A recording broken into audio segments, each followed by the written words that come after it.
आज और जिस तरीके से आप सबों ने ध्वनिमत के साथ माननीय राष्ट्रीय अध्यक्ष जी का भव्य आप लोगों ने स्वागत किया, वो भी एक प्रार्थनीय और सराहनीय आप लोगों का कार्य है। ऐसा नहीं है कि नहीं, सराहनीय कार्य आप सबों ने किया है। ये सतयुग युग की पावन धरा ऐसे ही वीर पुरुषों और वीर नारियों को ऐसे तैयार करती रहेगी और भारत में एक ऐसी जो एक संकल्प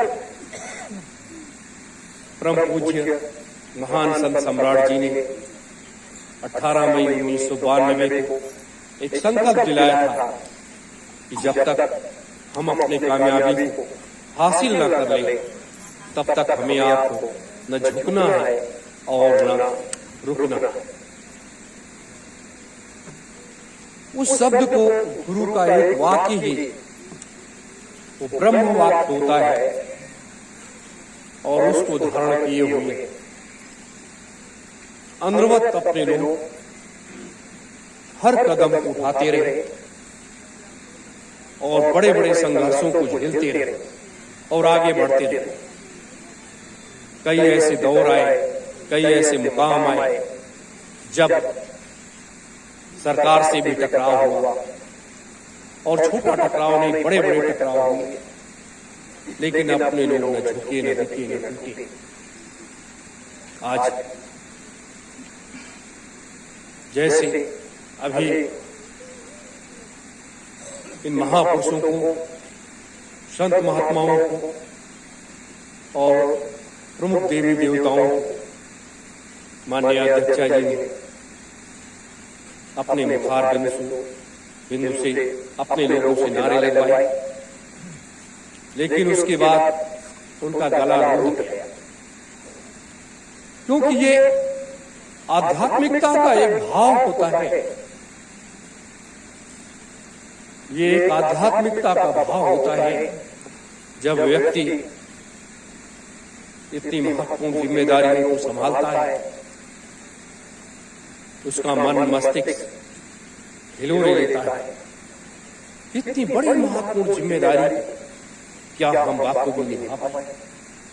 नहीं, यह एक चिंतन होता है। हम सब लोग हर कदम पर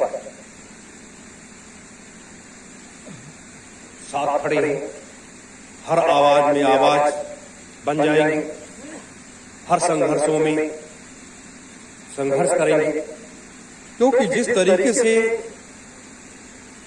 संगठन में जुड़ने के बाद 2000 में आपने संगठन को ज्वाइन किया, संगठन में एक सदस्य बनकर के और अपने कार्य को आगे गति दिया, और जिस तरीके से संगठन में ऊंचाइयों की सीढ़ियां चढ़ते चढ़ते और हर कदम पर कभी भी 20 सालों का एक इतिहास रहा है दीदी माता का, कि उन्होंने हर कदम पर वो साथ खड़ी रही, हर आवाज में उन्होंने आवाज मिलाया, हर संघर्षों को साथ में सब कार्यकर्ताओं के साथ उन्होंने झेला और ऐसे ऐसे संघर्षों को किया है जब संगठन कभी आर्थिक समस्याओं से जूझ रहा था। संगठन को आगे बढ़ाने के लिए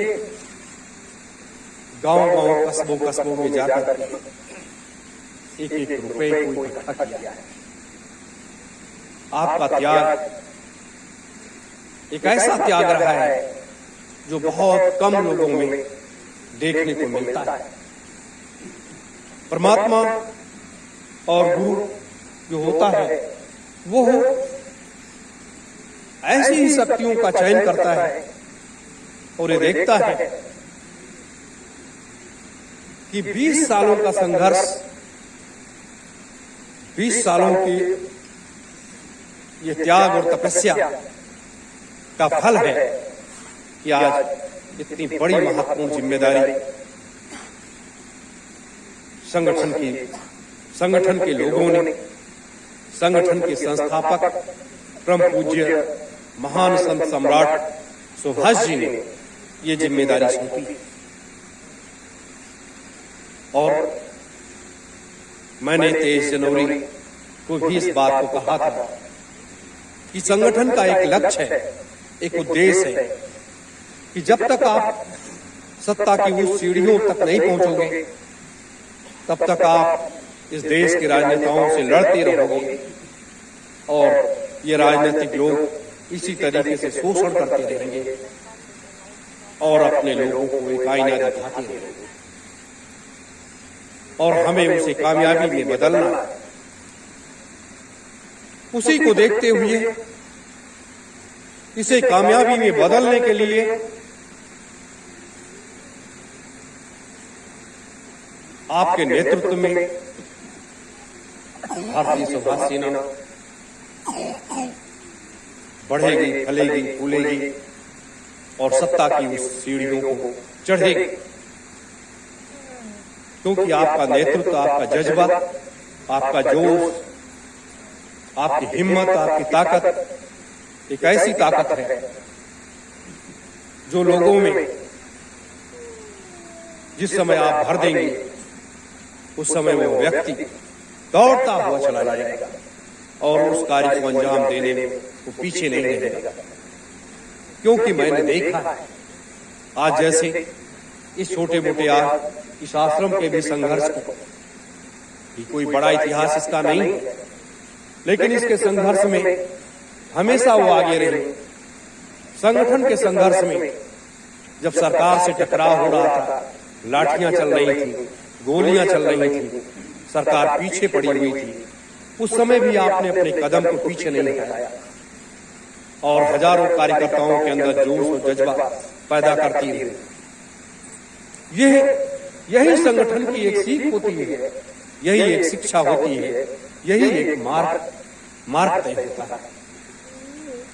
आज जैसे आध्यात्मिकता के इस परिक्षेत्र में हम आप सब लगे हो,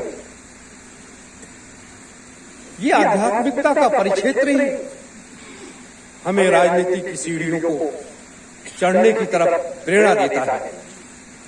क्योंकि जब से मैं संत सम्राट जी के सानिध्य में गया 10 मई 1991, मैं राजनीति का एक शब्द नहीं जानता था। अपने पढ़ाई से मतलब था और एक बहुत बड़ा संकल्प था कि मैं एक बहुत बड़ा वैज्ञानिक बनूंगा, दुनिया का नंबर 1 का वैज्ञानिक बनूंगा। और दुनिया का सबसे बड़ा वैज्ञानिक तो नहीं बन पाया, लेकिन दुनिया का एक आध्यात्मिक राजनीतिक परिक्षेत्र का एक ऐसा महान व्यक्ति बनने की प्रेरणा जरूर अंतर में महापुरुषों के सानिध्य में जाने के बाद मिली। और आध्यात्मिकता के परिक्षेत्र में वो सीढ़ियां में चढ़ने लगा और राजनीतिक परिक्षेत्र में उन सीढ़ियों को चढ़ करके देखा जिसके हर कदम पर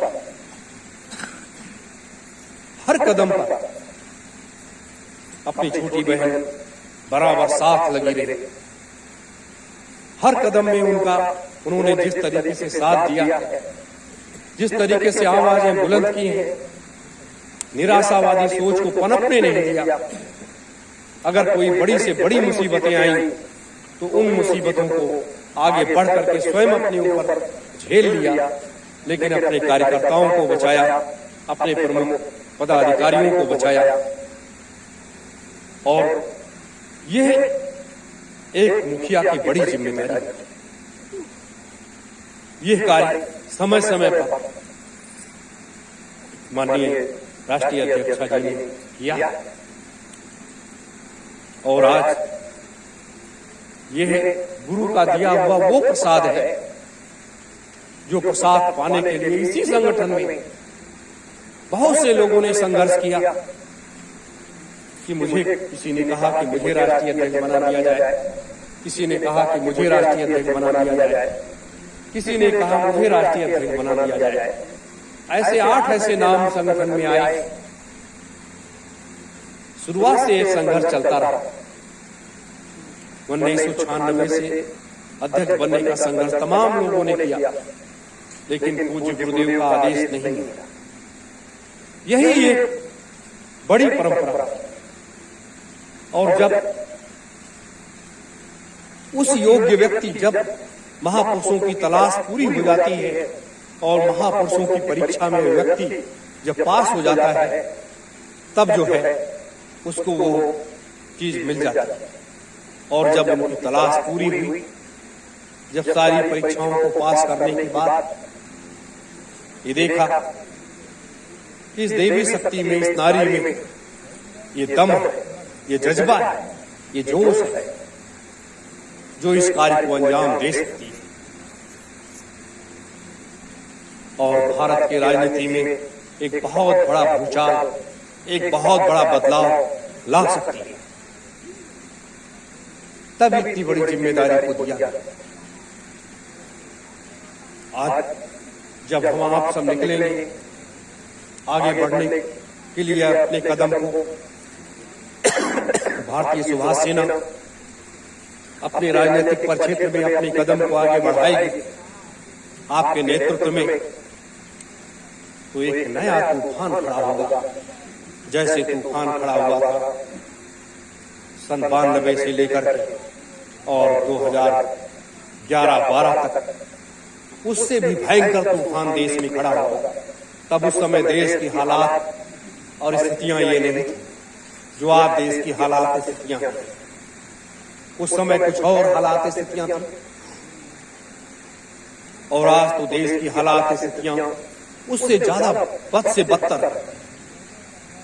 राजनीतिक नेताओं के ऊपर हर तरीके से गलत कार्य करने का उनके ऊपर आरोप लग चुका है। देश की अकूत संपदा को लूट करके विदेशी बैंकों के खजानों को भरने का आरोप लग चुका है। देश को खोखला करने का आरोप लग चुका है। उसमें हम आप सब एक दीपक लेकर के खोजने का प्रयास कर रहे हैं, लेकिन एक सूर्य के प्रकाश को प्रकाशमय करके देश में एक उजाले का प्रयास करेंगे, एक प्रकाश सूर्य के तरीके से फैलाने का प्रयास करेंगे।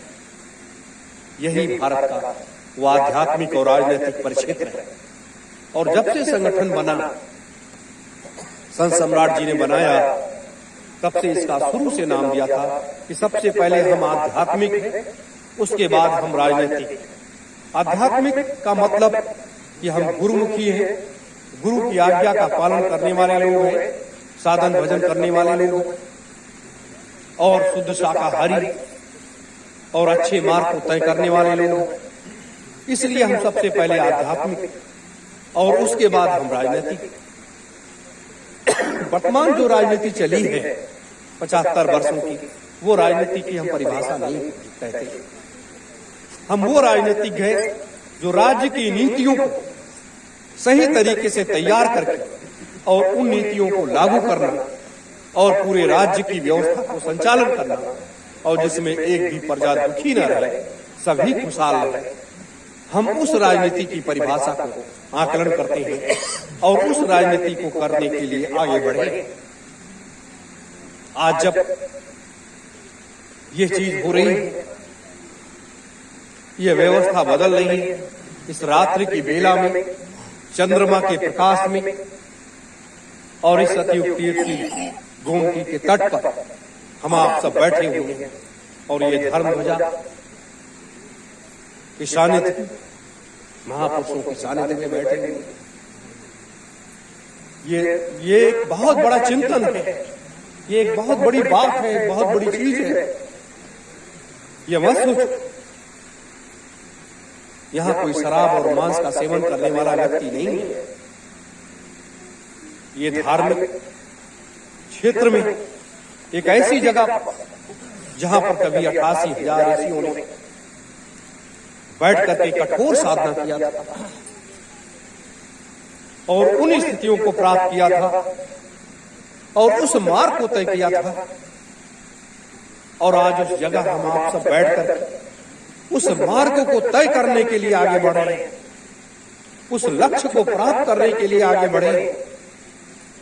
ये है भारतवर्ष की परंपरा।